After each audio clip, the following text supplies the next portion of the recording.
Задача минимум выполнена. Теперь у нас есть все возможности для реализации своей предвыборной программы. Такое заявление сделал сегодня Сергей Усачев, руководитель фракции партии в Госсовете Коми, подводя итоги прошедших выборов. В этом году, напомним, они были беспрецедентными по масштабу. Голосовали за главу региона, депутатов в Госсовет и муниципалитеты.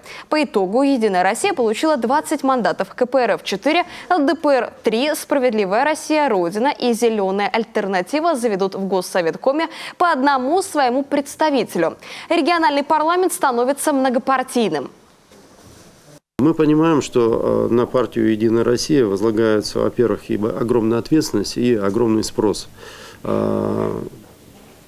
Осознаем это, готовы работать и, естественно, оправдать надежды наших избирателей. Достаточно сказать, что партия «Единая Россия» одна из немногих вышла с такой цельной программой предвыборной.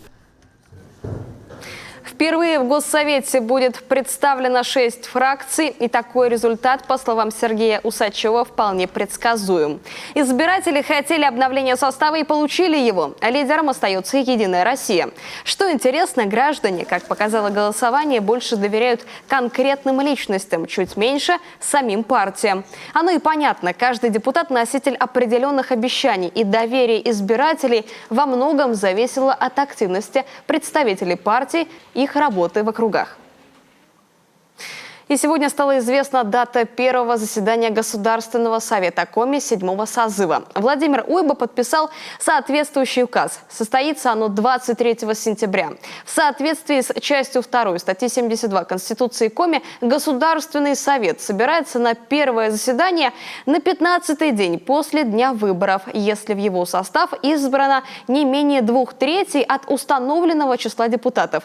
Однако пункт 12 статьи 84 устанавливает, что глава республики вправе созывать вновь избранный Государственный совет Коми на первое заседание ранее этого срока.